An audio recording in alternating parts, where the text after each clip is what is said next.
নমস্কার বন্ধুরা, আমি জয়রাজ খেল গল্প পরিবারে তোমাদের স্বাগত জানাই। তো ইউনিটি কাপে আজ ভারতের থার্ড প্লেসের খেলা জিম্বাবুয়ের এগেনস্টে, যেখানে ভারতের আর হারানোর কিছু নেই। এবং আমার মনে হয় যে আজ যে খেলাটা রয়েছে সেখানে ভারতের পজিটিভলি খেলা উচিত, পজিটিভ ইন্টেন্ট দেখানো উচিত। জিম্বাবুয়ে যাদের বর্তমান র্যাঙ্কিং 129 এবং ভারতের র্যাঙ্কিং 136, তো র্যাঙ্কিংয়েও খুব একটা যে তফাৎ আছে সেরকম নয়। হ্যাঁ, জিম্বাবুয়ের প্লেয়ারদের শারীরিক গঠন, সক্ষমতা, তাদের হাইট, তাদের স্পিড, সমস্ত কিছু একটু হলেও ভারতের থেকে এগিয়ে, স্কিল সমস্ত কিছু। তো সে কথা চিন্তা না করে খালিদ জামিল এবং তথা ভারতীয় স্কোয়াডের একটাই উচিত যে এই লাস্ট ম্যাচটা যাতে জিতে ফেরে এবং সেই অনুযায়ী খেলা, অর্থাৎ পজিটিভলি খেলা এবং পুরো অ্যাটাকিং ফুটবল খেলা। হ্যাঁ, প্রথম 10-15 মিনিট লাগে অপোনেন্টকে বুঝে নেওয়া, দেখে নেওয়া। সেটা করার পর প্রথম 10-15 মিনিট গোল না খাওয়া এবং পরবর্তীতে অ্যাটাকিং ফুটবল খেলে যত তাড়াতাড়ি সম্ভব গোল দেওয়ার লোক রায়ান উইলিয়ামস। সে চোটের কারণে, হ্যামস্ট্রিং ইঞ্জুরির কারণে আজ খেলতে পারছে না। এবং তাজিকিস্তানের এগেনস্টে যে দুটি ফ্রেন্ডলি ম্যাচ আছে জুন মাসে, সেটিতেও তাই সে খেলতে পারবে না আশা করা যাচ্ছে। তো সেই কারণে একটা স্কোরিং এবিলিটি, একটা পজিটিভ স্কোরার ভারত হারিয়েছে। কিন্তু তাই বলে তো মাথায় হাত দিয়ে বসে থাকলে হবে না।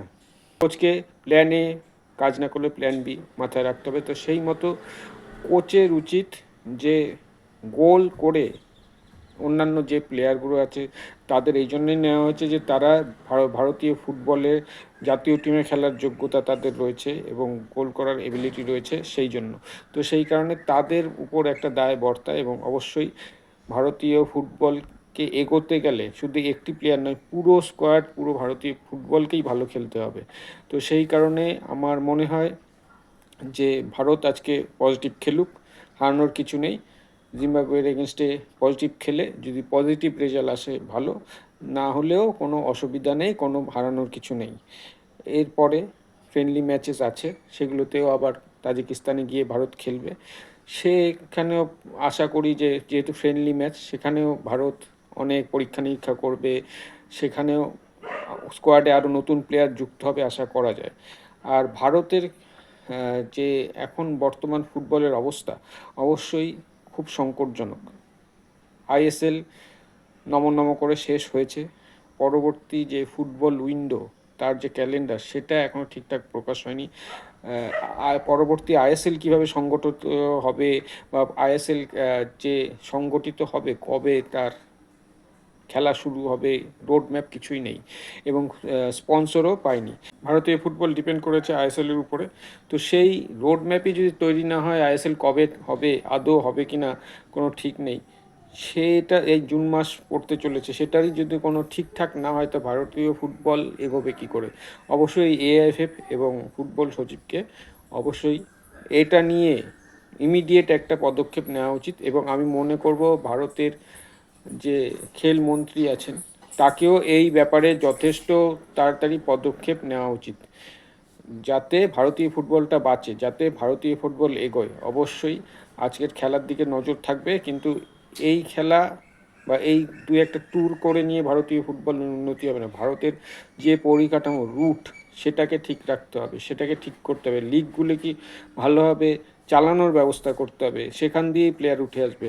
এবং অবশ্যই আরেকটা হার্ড স্টেপ নিতে হবে, যেটা হচ্ছে গিয়ে পিআইও প্লেয়ার। আমি অনেকবার বলেছি আমার ভিডিওতে, পিআইও প্লেয়ারদের চান্স দেওয়া। কারণ শর্টকাট রাস্তা হচ্ছে এটাই, তাদের যে চান্স পাওয়ার একটা যে প্রসেস আছে সেটাকে শিথিল করতে হবে, তারা যেন ইজিলি মানে আমাদের ইন্ডিয়ান জাতীয় টিমে চান্স পায়। তো সেই দিকে অবশ্যই সরকারকে নজর দিতে হবে, যদি ভারতীয় ফুটবলকে বাঁচিয়ে রাখার চেষ্টা করা হয়, যদি ভারতীয় ফুটবলকে এগিয়ে নিয়ে যেতে হয়। নাহলে কিন্তু পরবর্তীতে সাব কাপে বাংলাদেশ যে ধরনের টিম করছে, খুব সম্ভবত বাংলাদেশের কাছেও আমরা হেরে যেতে পারি। কারণ বাংলাদেশ কিন্তু তাদের বংশোদ্ভূত যারা বাইরের খেলছিল তাদের কিন্তু ন্যাশনালিটি দিয়ে নিজের টিমে হামজা চৌধুরী এসছে, আরও ভালো ভালো প্লেয়ারকে নিচ্ছে। তো সেক্ষেত্রে তাদের টিম কিন্তু অনেক অনেক শক্তিশালী হয়েছে। যারা আমাদের প্লেয়াররা আছে তারা কিন্তু একটা লেভেল পর্যন্তই আছে। সেই জন্য সেই লেভেলের সাথে কম্পিট করতে গেলে আমাদের একটা অন্য রাস্তা ভাবতে পারে। সেই রাস্তা হচ্ছে কি ভারতীয় বংশোদ্ভূত প্লেয়ারদের দলে ইমিডিয়েটলি যুক্ত করা। তো বন্ধুরা, তোমাদের কি মতামত অবশ্যই আমাকে কমেন্টে জানিও।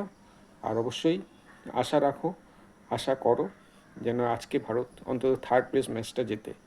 তো বন্ধুরা, আজ এখানেই শেষ করছি। দেখা হচ্ছে পরের ভিডিও। তোমরা ভালো থেকে সুস্থ থেকে সঙ্গে থেকে আমার এই ভিডিওটিকে অবশ্যই শেয়ার করো। যারা ফেসবুক থেকে দেখছো তারা আমার পেজটিকে ফলো করো, আর যারা ইউটিউব থেকে দেখছো তারা সাবস্ক্রাইব করো। টাটা।